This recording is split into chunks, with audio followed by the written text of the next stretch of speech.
How many subscribers did Meet Kevin, Graham Stephan, and Andrei Jikh lose over the whole FTX debacle? Well, let's take a look. Now, this is according to Social Blade.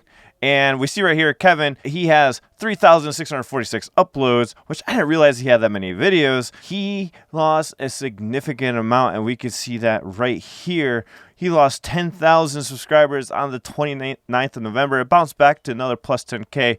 As you can see later on, which is December 6th, just a few days ago, he lost another 10K. I gotta say, all the videos he's been putting up, he just comes off as scammy to me for some reason. I don't know why. These are all YouTubers that I actually looked up to in the finance space. So this whole past month has been kind of crazy how it's all went down. But look at, on a daily basis, according to Social Blade, he lost 330 subscribers. He's lost on a weekly average of 2,300 subscribers. In the last 30 days, he's already lost 10K. And the yearly estimate is he's going to be down 120,000 subscribers. Now, in the grand scheme of things, that's not really much since he has 1.85 million, but this is a one out of the group that is actually significantly losing quite a bit of subs. And I did find it interesting he had so many videos compared to the other creators, which I think have better content, or they're well better put together videos, because we have Andrei Jikh with 548 uploads, and he has 2.19 million subscribers. And I think at one point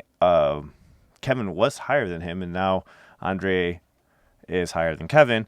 Very interesting. And now, if you look right here, his total subscribers weekly, he did have a dip during the whole debacle with the whole entire FTX thing, but it's another like over 10,000 he lost in one day. He has not really been affected, as you can see down here below. He's still doing quite well for himself with plus 10K just a few days ago, and he's still getting on an average of 334 a day, and also getting another 2.33 on his weekly averages. And the last 30 days, it's been about 10,000 plus. So a complete opposite from Kevin's subscriber count. Graham Stephan, the one who I actually started watching before anyone else, he has 860 uploads and 4.16 million subscribers. That makes sense. So you can see how Andrei and Graham are very equivalent, so I feel like Andrei will surpass him eventually. He just has better videos, and it seems like Graham just keeps recycling the same idea and topics, and that's why I stopped watching Graham, because it's like the same thing over and over again, which makes sense. He's probably trying to get people that are new and coming in,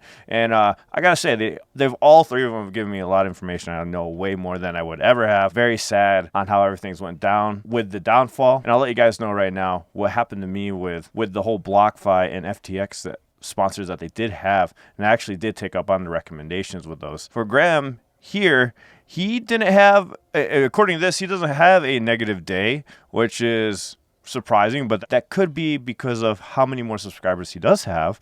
And on here, it looks like he is pulling in about a daily average of 1.33 thousand, and normally when you get over a certain mark, it seems like no matter what you do, it just kind of snowballs higher and higher and higher.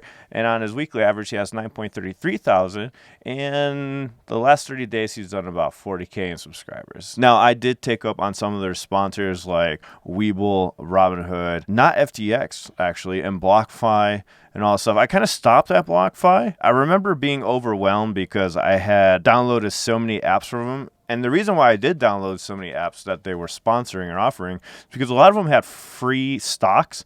And when you tell me free, I'm like, you might as well do it, because I had the mentality of, a lot of people see free and then they just don't do it because so many people say free and there's so many scams behind it.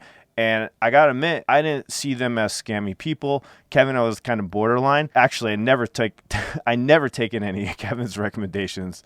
However, he did get me to get a course eventually. You got to appreciate this hustle for sure. I did end up getting a course. Honestly, the course was just regurgitated information that he already spills out for free on his channel. So I guess you do save yourself some research time. I haven't even checked back. I didn't even finish the course. Maybe it gets better at the end. So just for transparency there, I don't know.